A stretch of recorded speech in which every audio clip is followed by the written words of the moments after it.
gigante e que abrange e chega em todos nós, que é a causa das aflições. Então a gente começa contando uma história de um cientista muito inteligente, um cientista, uma pessoa muito culta e que rompeu, ele narra ter rompido o seu relacionamento, a sua crença com a espiritualidade, com a religiosidade, com Deus.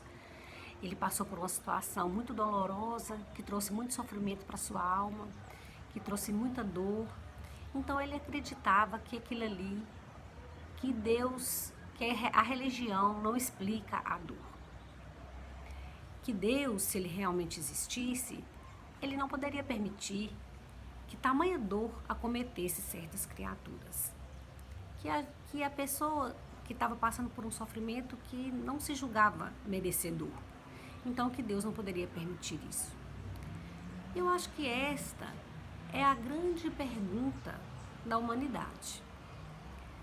Porque todos nós já vivenciamos situações dolorosas e se não vivenciamos, ainda vamos vivenciar. Situações de conflitos pequenos, grandes. Então, muitas vezes a gente pensa de perguntar se Deus realmente está ciente de que a gente está passando por esse problema dessa natureza, né? Então, nessa dúvida, nesse momento, surge uma dúvida e até uma crise de fé, certo? Se a gente for analisar a nossa vivência, a nossa vida, do berço até o túmulo, né, da hora que a gente nasceu até a hora que a gente vai morrer, a gente vai, né, desencarnar, mudar do plano, a gente pode acreditar realmente que existe uma certa injustiça. Que tem umas pessoas que tá com uma conta maior que as outras, né? E isso vem com uma conta muito grande para uns com as dificuldades que vivencia e outros parece que tem uma vida mais tranquila. Então, a gente começa a questionar também as questões, por que alguns recém-nascidos já enfrentam tantas dificuldades em UTIs, nasce com deformidade, nasce com problemas, você acontece alguns revés financeiros, algumas perdas afetivas. Parece que qualquer dia um de nós vai ter que encarar a dor. E parece que tem uns que encaram todos os dias. Por quê? Não é? Por quê? Se Deus existe, Ele vê a dor? Se vê, por que Ele a permite? Porque algumas pessoas que a gente julga que são más, prosperam, e outros que parecem lidar com a dificuldade toda a vida, parece que nada vai dar certo para essa pessoa nunca. Por que que Deus permite isso? Quando a gente vai buscar essas respostas, se a gente for nas primeiras respostas que vem para a gente da recompensa futura, a gente fica achando que não é muito justo. Porque fala que você vai vivenciar essas dificuldades agora, mas que depois que você falecer, você vai receber o reino divino, você vai receber um lugar de muito destaque, um lugar muito bom. E parece que umas pessoas estão pagando um preço nessa passagem mais cara que outros. E que essa viagem leva ao mesmo destino para todas as pessoas. Só que o preço vai ser mais salgado, não é?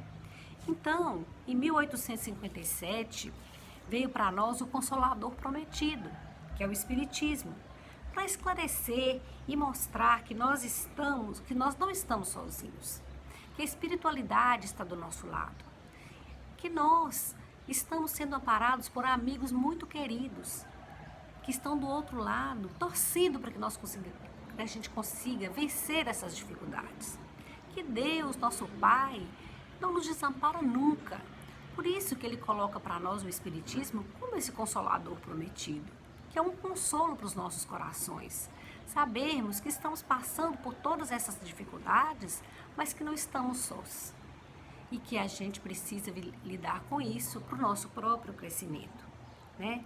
E dentro de um livro muito importante para nós da doutrina espírita, que é o Evangelho segundo o Espiritismo, existe um capítulo, que é o capítulo 5, que são bem-aventurados os aflitos, que vai explicar para a gente muito bem as causas das aflições. Nesse capítulo, eles dividem essas causas em 2 tópicos. Primeiro, as causas atuais das aflições e o segundo, as causas anteriores das aflições. Nas causas atuais das aflições, a gente coloca para a gente poder analisar pelo nosso comportamento se nós não caímos por nossa própria culpa, imprevidência, orgulho e ambição.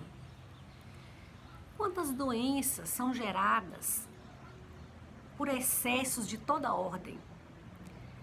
Então a gente precisa às vezes olhar quando a gente tem uma doença para saber e analisar as causas dessa doença, se a gente, com o nosso comportamento, a gente não está causando isso. E não só para doenças, para as relações afetivas, para os pais que educam os filhos com toda a permissividade, com toda sem colocar direito, domar aquele instinto que aquele espírito traz. E depois que ele se transforma numa pessoa que ele não gostaria que fosse assim, ele às vezes quer culpar o destino. E ele não conduziu a situação atualmente, né, na atualidade, para que aquele espírito se posicionasse de uma outra forma. Então, essa aflição de um filho, às vezes, com um comportamento desregrado, é uma causa atual. Nós não conseguimos conduzir esse espírito que nos foi designado por Deus para isso, né?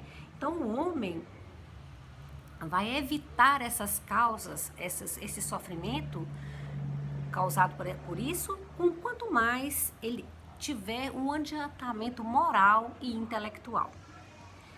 Porque a lei humana, ela alcança, às vezes, as falhas que cometemos contra os outros, mas as falhas que cometemos com nós mesmos, só o nosso aperfeiçoamento, só a nossa consciência que vai conseguir moldar, não é? Então, se quando a gente desperta desses erros, dessas causas muito tardiamente, às vezes essa vida já passou. E a gente às vezes pensa assim, perdi a minha existência. E Deus misericordioso, como na nossa crença, justo e bom, Ele nos permite uma outra chance de resolver isso numa outra existência, né?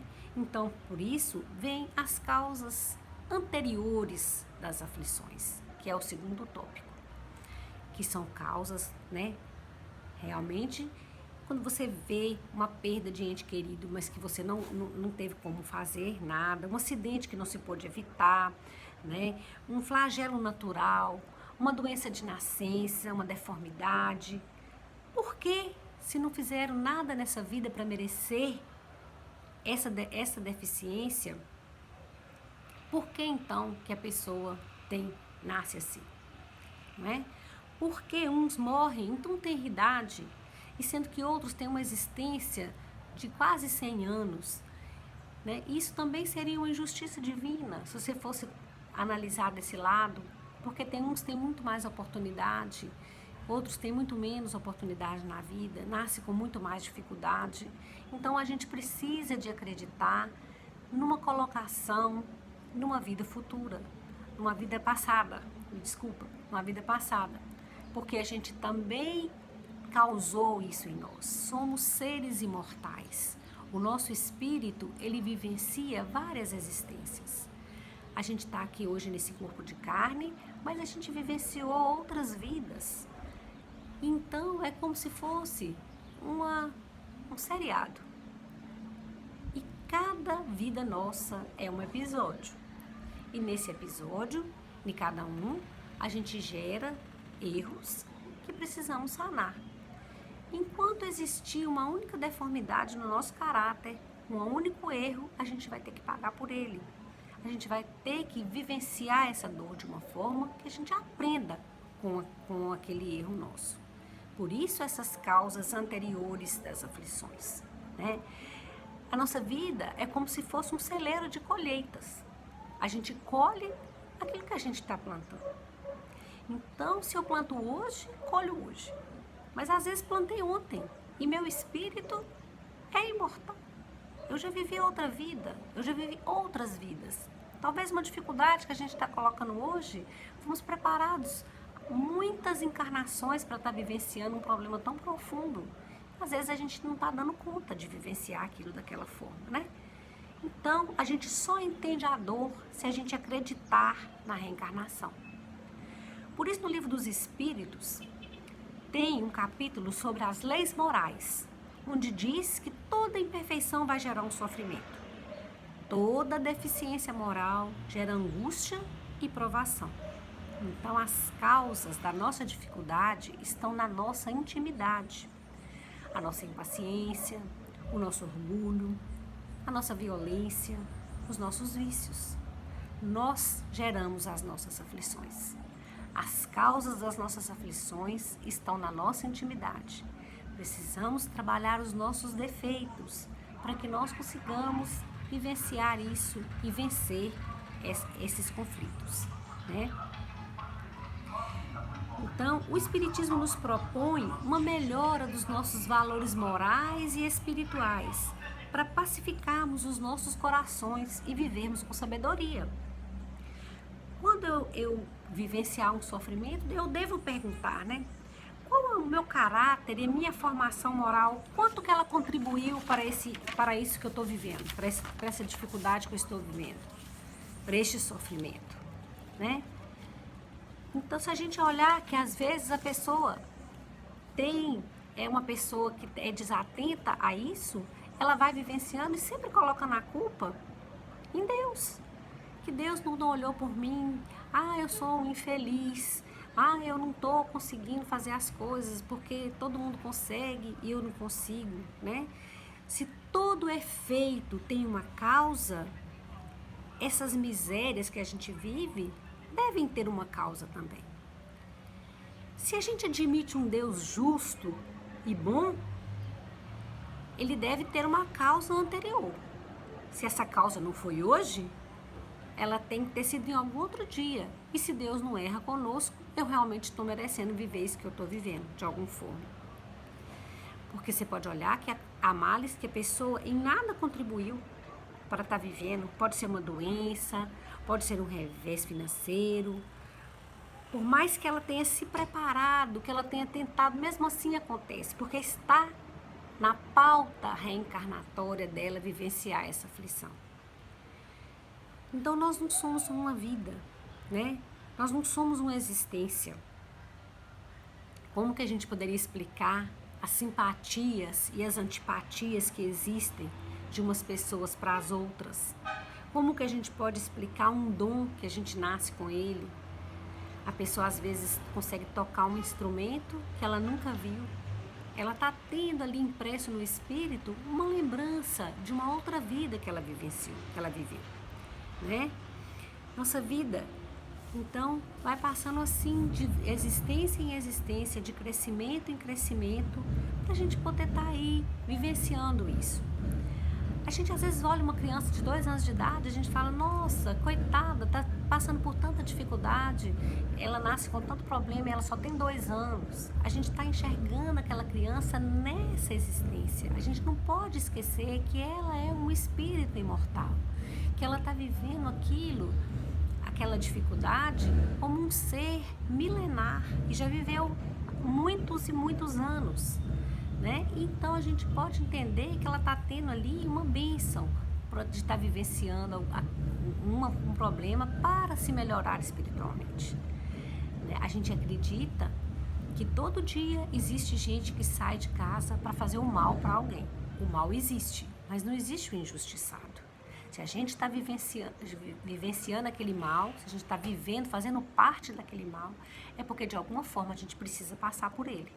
Porque Deus, soberanamente justo e bom, como descreve no Espiritismo, não nos deixaria viver uma coisa que a gente não precisasse. E Ele também não nos desampara. Muitas das dificuldades que a gente vivencia hoje, nós pedimos por elas. Na nossa pauta reencarnatória, nos foi dado escolher as dificuldades que a gente iria passar. E a gente escolheu essa dificuldade, a gente escolheu essa provação. Então, e às vezes a gente, no nosso anjo da guarda, os nossos mentores, na sua sabedoria, não nos deixa passar por tudo que a gente acha que a gente dá conta, né? Então, vamos ter fé, vamos abrir o nosso coração e abraçar essa dificuldade. Vamos tentar vivenciar o Espiritismo, porque não adianta só saber o Espiritismo, a gente precisa vivenciá-lo no nosso coração, para que a gente consiga vencer essa dificuldade.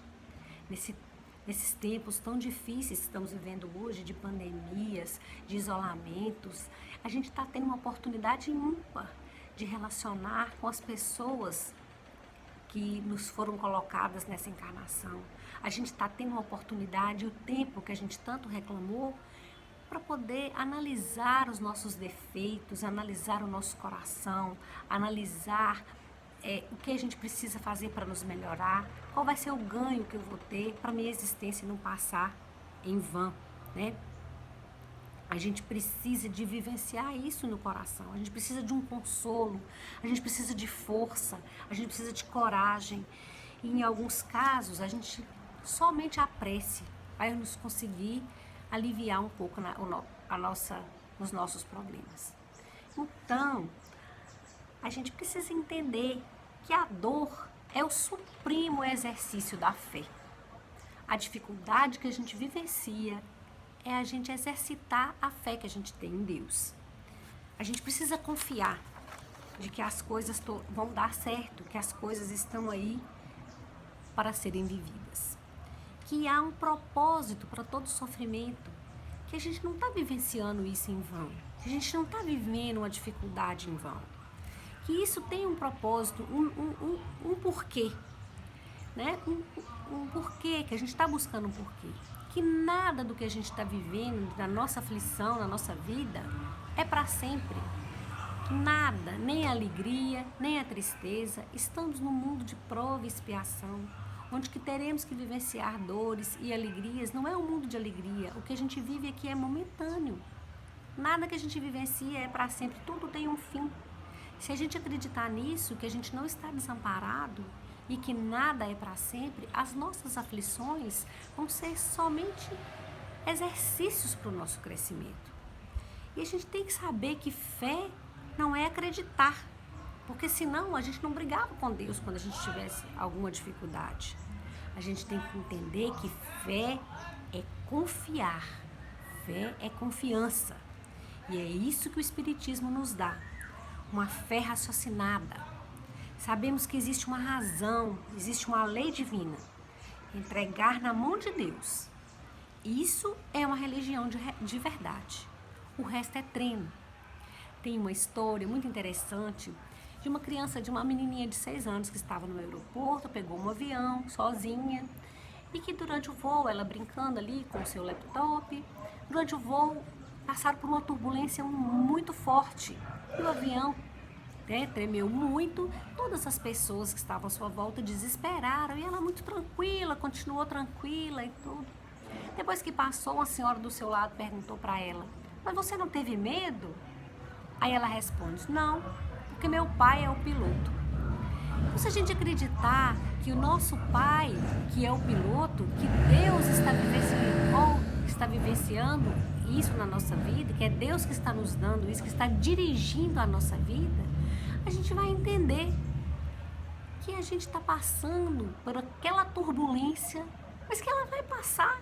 E Deus é o piloto, Deus está no comando da situação. Então, a gente precisa de saber que é isso, a vida vai se renovar. E por isso Jesus diz, né, no capítulo 11, versículo 29 a 30 de Mateus: deixai vir a mim todos os que estão cansados e sobrecarregados, que eu vos darei o descanso, porque o meu jugo é suave e o meu fardo é leve. Então a gente precisa de compreender que essas aflições vivenciadas hoje, nesse período de pandemia, essas aflições vivenciadas na nossa vida toda, é tudo para o nosso crescimento e tudo foi causado por nós. Se não causamos hoje essa existência, com certeza causamos em outra. Se a dor vem para nós, no nosso endereço, no nosso CPF, é sua, abraça, com ela. Ela não vai ser para sempre. Ela vai te ensinar, vai lapidar o seu coração para o aprendizado. E isso vai te fazer melhor, vai te fazer mais forte, vai te fazer muito mais maduro em relação a Deus e a todas as coisas. Vamos aproveitar esse período que estamos vivendo, essa pandemia, essa dificuldade, para poder refletir, fazer prece, analisar o nosso coração, ver o que a gente precisa melhorar, ver onde que eu estou errando na criação dos meus filhos, ver onde eu estou errando no meu trabalho, o que eu posso ser diferente, o que eu posso ser mais tolerante, quanto eu posso perdoar a mais do que eu estou perdoando, entender o lado do outro, entender a dificuldade do nosso irmão, para que o nosso crescimento, para que Jesus sinta que estamos conseguindo o nosso objetivo. Saiba que o seu anjo da guarda está do seu lado, vivenciando, te dando suporte. Basta a gente abrir uma oportunidade para que ele seja luz na nossa vida. Então, para a gente poder encerrar, para a gente poder acabar e encerrar essa nossa palestra, eu gostaria de ler um trecho dos Mensageiros, que é um livro do André Luiz, psicografado por Chico Xavier. No capítulo 3, tem um trecho que é muito pertinente ao que a gente está falando aqui agora, ao que a gente está discutindo aqui. E fala assim: raros triunfam, porque quase todos estamos ainda ligados a extenso pretérito de erros criminosos que nos deformam a personalidade. Em cada novo ciclo de empreendimentos carnais, acreditamos muito mais em nossas tendências inferiores do passado do que nas possibilidades divinas do presente, complicando sempre o futuro. E desse modo que prosseguimos por lá, agarrados ao mal e esquecidos do bem, chegando por vezes ao disparate de interpretar dificuldades como punições, quando todo obstáculo traduz oportunidade verdadeiramente preciosa aos que já tenham olhos de ver. Então, vamos exercitar em nós esses olhos de ver, para a gente compreender a dificuldade como uma oportunidade de crescimento, para a gente ter um futuro melhor. Nosso planeta está passando por uma transição, nosso planeta está passando por uma adaptação e a gente precisa nos adaptar para estarmos aqui, nesse planeta. A gente precisa rever os nossos conceitos, rever o nosso coração, para que a gente esteja em condição de estar aqui hoje. Que Jesus e Maria de Nazaré chegue até cada um de vocês com muito amor e muita paz. Que sua casa seja inundada de luz e de brilho e que seu coração seja transformado nesses tempos difíceis. Nossa casa estará aqui sempre de portas abertas, esperando a cada um que quiser, depois que regularizarmos, voltar a nos visitar. Um beijo no coração, muita luz e muita paz.